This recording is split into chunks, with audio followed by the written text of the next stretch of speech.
Hello, friends, and welcome to Adventures in Pixieland. My name's Amy. I'm an ordained minister, and we are in Bible study. We are in the Niv, and we are in the book of 1 Samuel. We are continuing the story of David, who is not yet King David, but will become that. David spares Saul's life. After Saul returned from pursuing the Philistines, he was told, David is in the desert of En-Gedi. So Saul took 3,000 chosen men from all of Israel and set out to look for David and his men near the crags of the wild goats. He came to the sheep pens along the way. A cave was there, and Saul went in to relieve himself. David and his men were in the far back of the cave. The men said, "This is the day the Lord spoke of when he said, today is the Lord saying to you, I will give your enemy into your hands for you to deal with as you wish." Then David crept up unnoticed and cut off a corner of Saul's robe. Afterward, David was conscience-stricken for having cut off a corner of his robe. He said to his men, "The Lord forbid that I should do such a thing to my master, the Lord's anointed, or lift my hand against him, for he is anointed of the Lord." With these words, David rebuked his men and did not allow them to attack Saul. And Saul left the cave and went his way.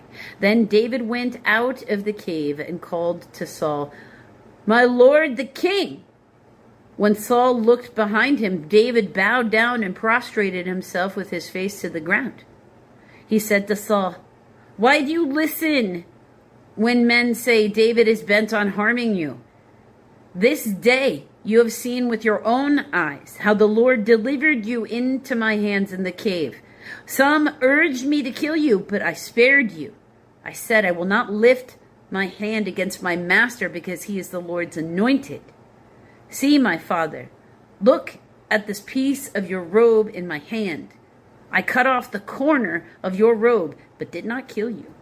Now understand and recognize that I am not guilty of wrongdoing or rebellion.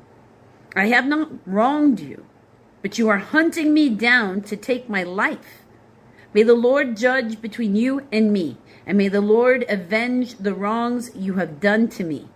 And my hand will not touch you."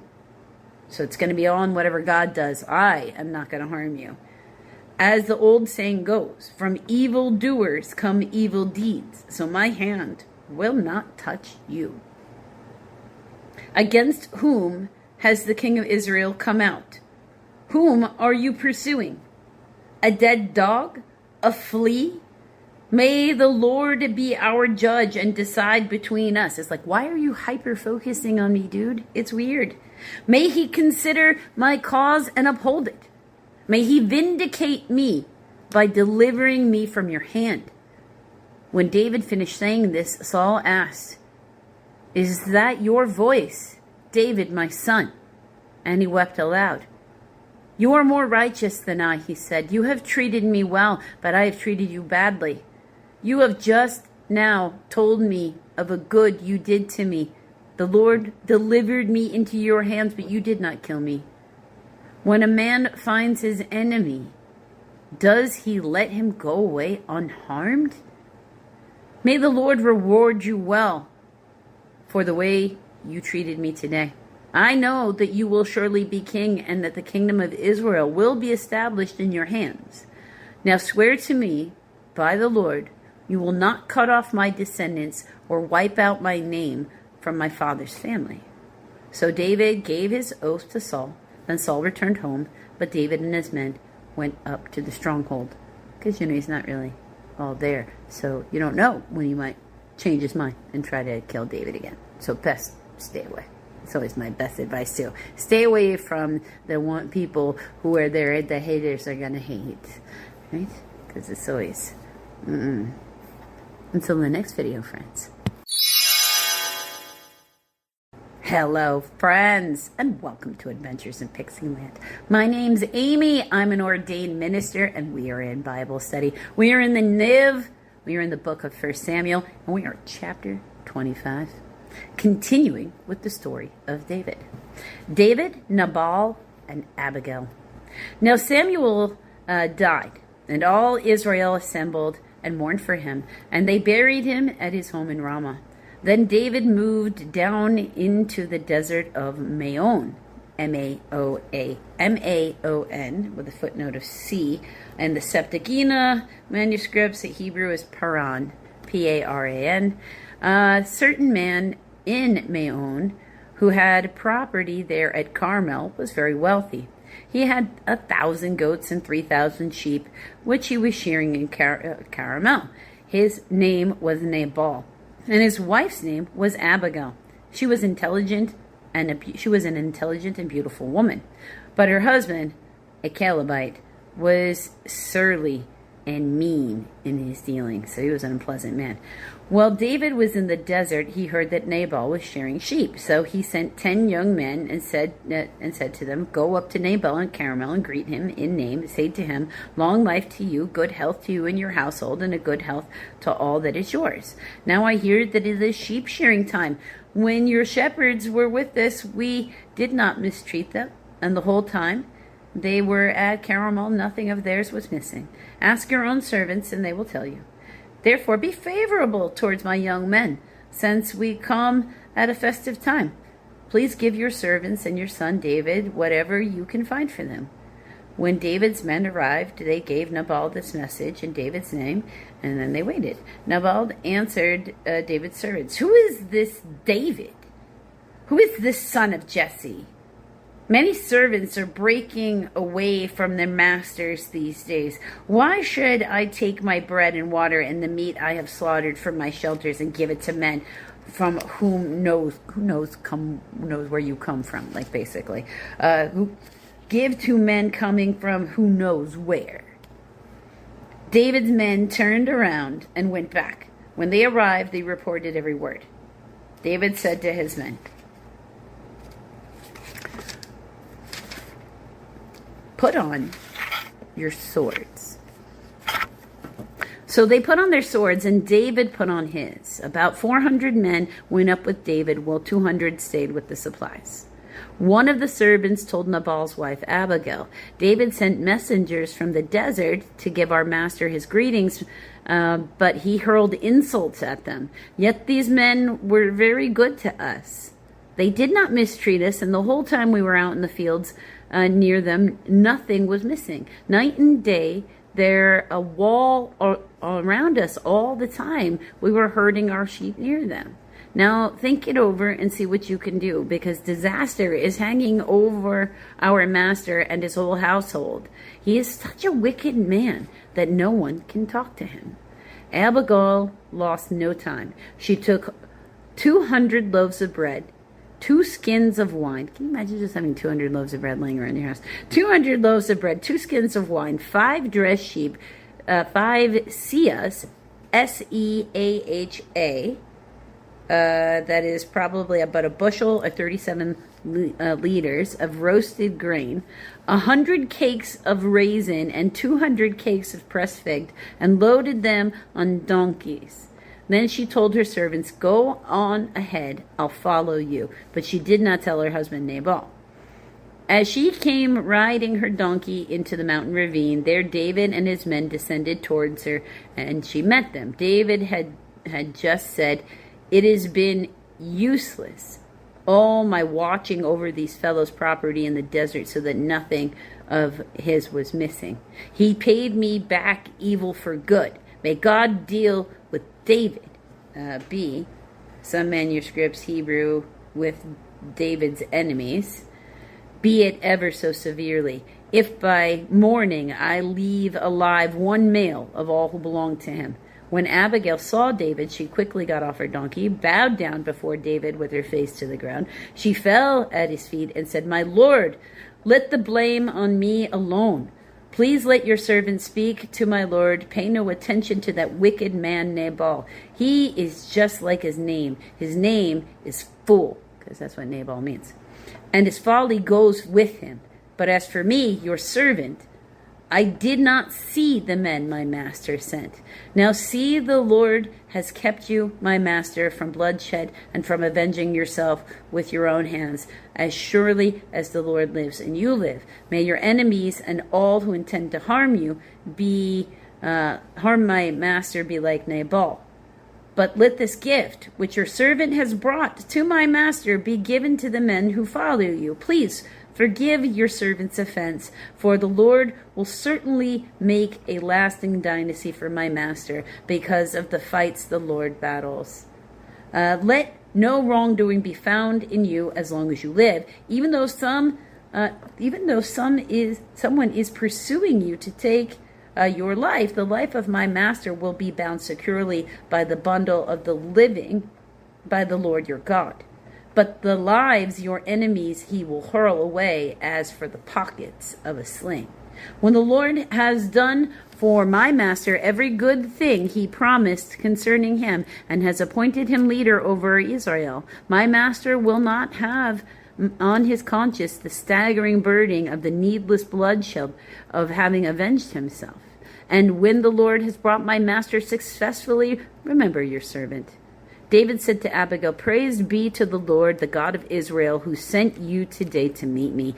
May you be blessed for your good judgment and for keeping me from bloodshed this day and from avenging myself with my own hands. Otherwise, as surely as the Lord, the God of Israel, lives, who has kept me from harming you, if not for coming quickly to meet me, not one male belonging to Nabal would have been left alive by daybreak. So she saved her people in her village's life. Then David accepted from her hand what she had brought him and said, go home in peace. I have heard your words and granted your request. When Abigail went to Nabal, he was in the house holding a banquet like that of a king. He was in high spirits and very drunk. She told him nothing until daybreak. Then in the morning, when Nabal was sober, his wife told him all these things, and his heart failed, and he became like a stone. About 10 days later, the Lord struck Nabal, and he died. Then when David heard that Nabal was dead, he said, praise be to the Lord, who has upheld my cause against Nabal for treating me with contempt. He has kept his servant from doing wrong, and has brought Nabal's wrongdoing on his own head. Then David sent word to Abigail, asking her to become his wife. His servants went to Carmel and said to Abigail, David has sent us to you to take you to become his wife. She bowed down with her face to the ground and said, here is your maidservant ready to serve you and wash the feet of my master's servants. Abigail quickly got on a donkey and, attended by her 5 maids, went with David's messengers and became his wife. David had also married Ahinoam, Ahinoam of Jezreel, Jezreel, and they were both his wives. But Saul had given his daughter Michal, David's wife, to Paltiel, Paltiel, son of Laish, Laish, who was from Galim, Gallim. So Michal was no really longer David's wife right now. So, until the next video, friends.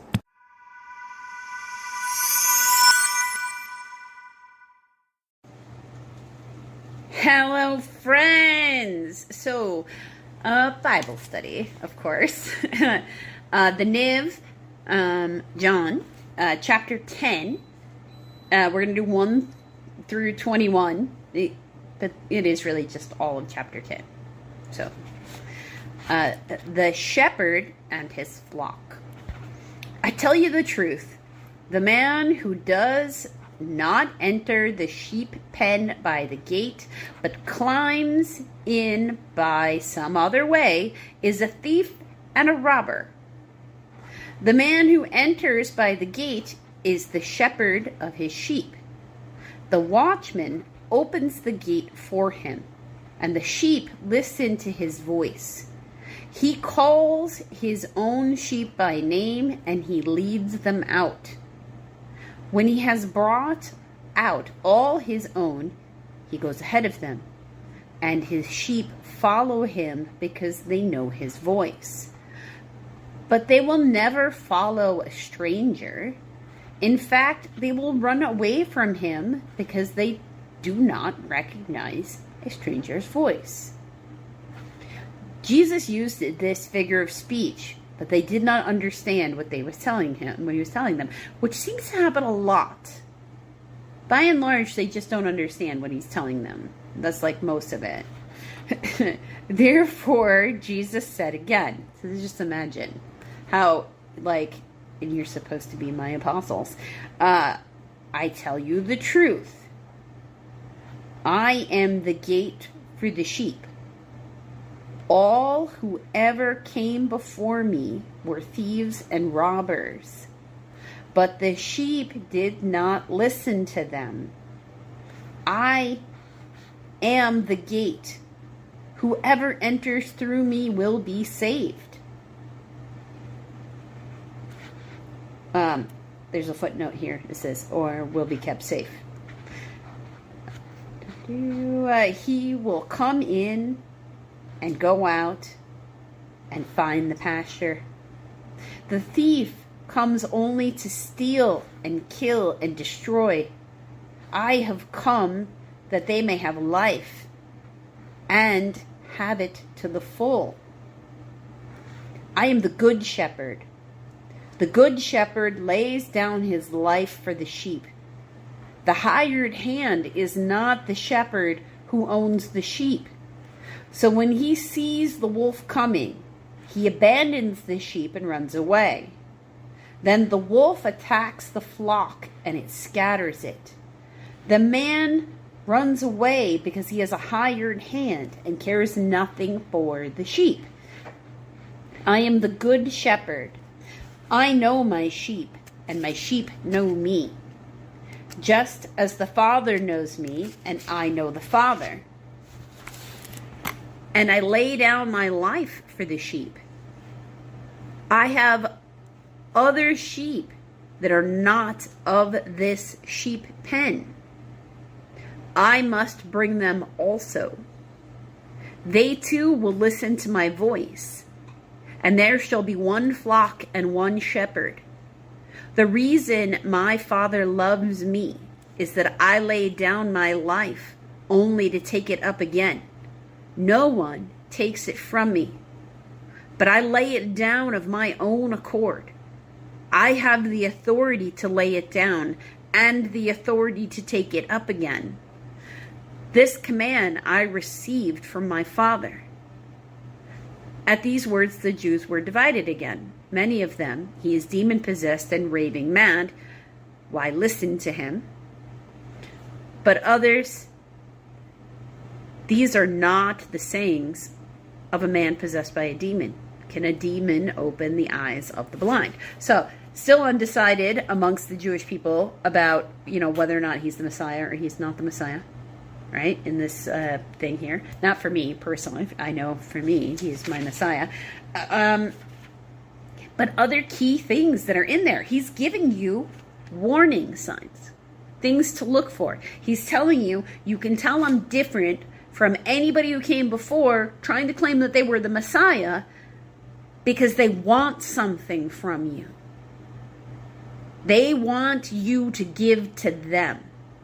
They are taking from the people, taking in donations, taking in. Just think of them as like roaming about. There's different types of ministers, different types of priests, different types of rabbis, teachers, etc., etc. Especially in this era, there's a whole bunch of people who are demon-possessed. Demons are apparently just roaming around in the BC era, just possessing people. And it's just normal. Now, some of that's just going to be, it's mental health issues, and they don't know what the difference.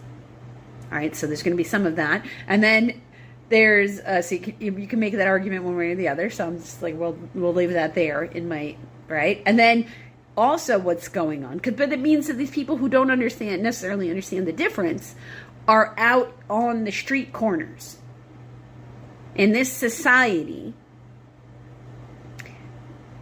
people are allowed to beg if there are things where they were not going to be arrested, they're not going to be harassed.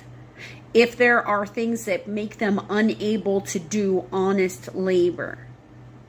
And then it is a normal part of the society where what is expected of you is to take care of the poor, to take care of the widows, to take care of the orphans, to take care of those who are disturbed or bothered in some way, the mentally ill. These are all just accepted parts of their society. If you go into the Old Testament, they're real specific. Even people who own, orchards and stuff. Yeah, you pick from those trees. You pick from those bushes. Anything that fell on the ground, though, you're supposed to leave and not say anything to anybody who comes up and picks it up off the ground and eats it, because those that fell are meant for those who cannot go do the labor. They're meant for the foreign visitor coming through the town, somebody walking along, the homeless, the hungry, the orphans, the widows.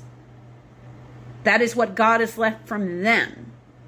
Even though you own the trees, you're supposed to give those and give it freely.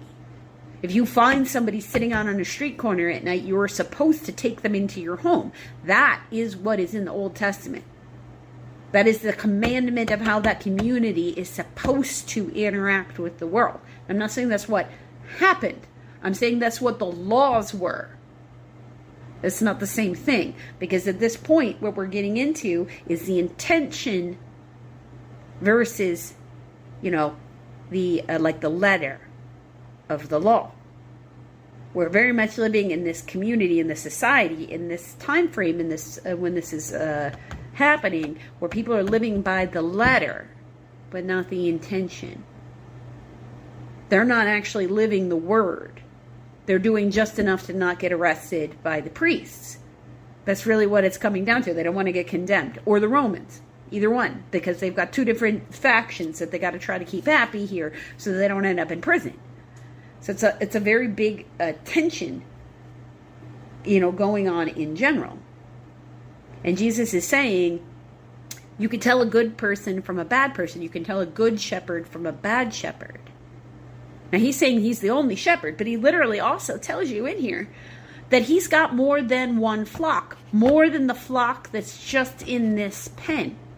He is working his energy in many places. And we see that throughout the story. You see it better if you watch that show, The Chosen, because you see him traveling to these different towns. You see him sending disciples to these other people, to the Gentiles, not just to the Jews, to the this, to that, because he wants to bring in as many people into the light of God as he can. He wants to get as many people to bend the knee as possible. He wants to save or heal as many people as possible, because his head is down doing the work, not worrying about the cult of personality. And right now, especially in the world with what we're doing, how we behave and how we interact, we have a real big cult of personality problem. When you're talking about the way somebody looks, the way they dress, or the way they talk, or the way they act, instead of talking about what they're speaking about and the content of their character, and making sure that their words and actions are in alignment so you know that they are a good person, then if you're not paying attention to any of the parts that actually make up content of character, and you're only worried about the surface level stuff, then there's a much bigger problem. There's going to be a lot harder for people who want to live in the realm of the cult of personality to ascend and get to heaven than it is for those who are using their discernment. Because he's telling you, pay attention to the red flags. If that's only time someone contacts you is because they need something from you, red flag on the play. It doesn't mean don't help them. But you have to learn the difference, most definitely, between the people who are brought into your life for you to assist, who are then meant to leave and not stick around so you don't try to hold on to them, and the people who are actually there for you. Because the people who are actually there for you will remember you, will remember the niceties, because it's in here. He remembers the name of his flock. He remembers you. Anybody who's really there for you, they can't wait to help celebrate you. They will help celebrate you without even realizing that they are. And they'll do it in the littlest of tiniest ways where they don't even notice it. Like you leave them an audio message and they respond back to your audio message, telling you that you're just too funny. It's such a little thing. It's just the tiniest little bit of a compliment. But somebody who loves you can't even help that. They will express it. Then you will not feel like you're in danger around them because they don't want you to be confused. They don't want you to distrust. He's trying to use very plain language to let people know that he is the light and the way. And you can't sneak your way into heaven. You only get in by the good actions that you take and the way you treat others. You're not going to get in any other way. And in Jesus' words, you only get in through him. These are his actions, his words that we're emulating because he was a good person. We're supposed to be good people. Now, whether you follow Jesus or you don't, that's your personal life path, and I'm not going to tell you it's right or wrong. But I'm going to say that regardless of what Messiah you're either looking for, believe you found, or you're trying to follow, you should be very curious if you're watching this and you're not Christian. So you should, we should maybe have more conversations. You feel free to reach out, so I can try to help you with whatever you're looking for there. We are supposed to be paying attention to those red flags. We're supposed to be being the best version of us that we can be. So let's keep that in mind. Pay attention to how we feel when we're around certain people. Pay attention who's there, not there to celebrate you, but is there when they need you, but never there when you need them. Red flag on the play. These people are here for a lesson, then.